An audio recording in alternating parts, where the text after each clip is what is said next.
All right, ready? Yeah. Hello, friends. It's The Way I Heard It, episode number 234. This one is called Diapers and Masks and Sharks. Oh, my. No, you fucked it up. It's diapers, masks, sharks. Oh, my. Lions and tigers and bears. Oh, my. You know what? Lions and tigers All and right, bears. I'll give you that one. I didn't fuck it up. You fucked it up.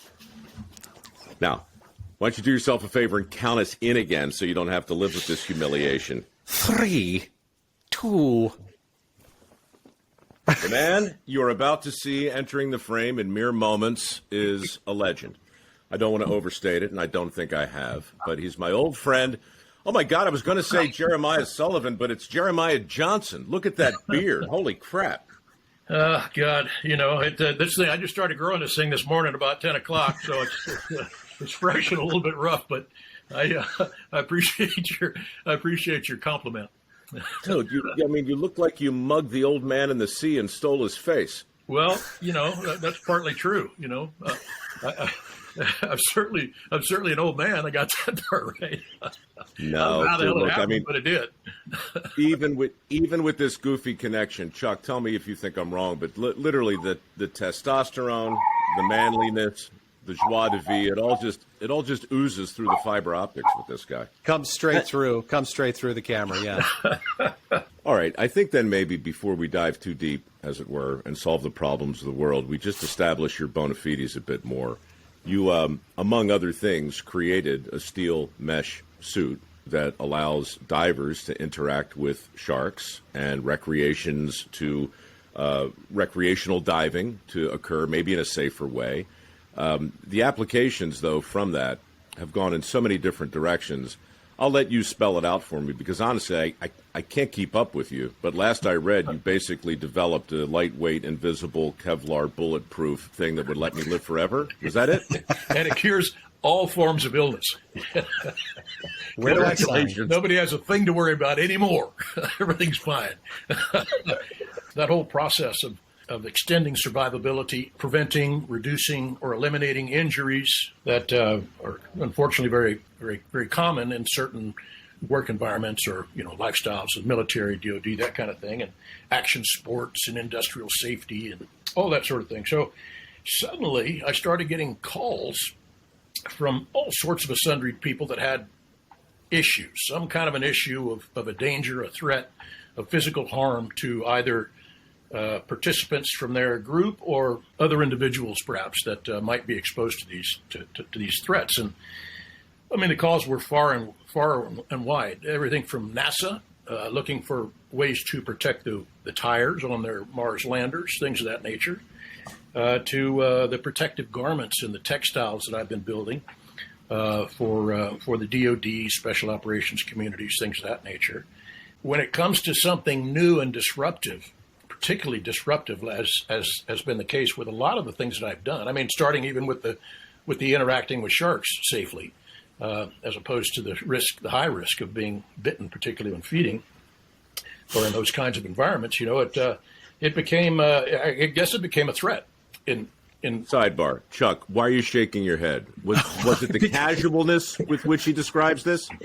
Yeah, there's that. I mean, I've seen video, and people who are listening to this have to go to his website, which is jeremiahsullivan.com or sharkarmor.com, and look at some of the video that's there of him, of like a tiger shark that is probably 10 feet long, 14, and I don't know how many hundreds of pounds, and just coming straight at you, and you just casually touch his nose with your hand, and he pushes you away, and it all happens like a dance, and I'm like, that's a big old shark coming at you.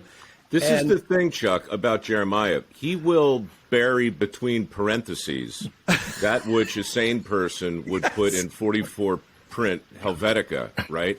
Like, the day we met, he handed me, and this is relevant, right? Because I've signed maybe 300 releases in my life. And they've all, in some way, shape, or form, put the onus of responsibility on me. Some of them take great pains to sugarcoat it, right? Some of them are so obtuse and oblique, you have to give it to your lawyer to translate. Jeremiah's, on the other hand, ought to be framed and hanging on a wall somewhere, because it basically says, I, blank, understand that I'm about to engage in a series of behaviors best not engaged in. The odds of being bitten are nearly 100%. The odds of dying are extraordinarily high. The odds of things going wrong are so written in the stars that by signing this, you simply admit to knowing that somewhere between bad luck and a death wish, that's where you live. Go ahead, sign it, I dare you. I mean, it was the only time I actually felt like there was some truth in the disclaimer, in a legal document, in the release. Yeah. Well, just to set the point a little clearer, I mean, there is video footage of you, Jeremiah, standing on the bottom of the ocean somewhere, holding a hunk of raw fish, a giant hunk of raw fish, leading a shark toward you. And then just as the shark opens his mouth to get said fish, you offer your forearm instead. And he bites on your forearm and shakes you like a rag doll. And I say to myself, this guy ain't right.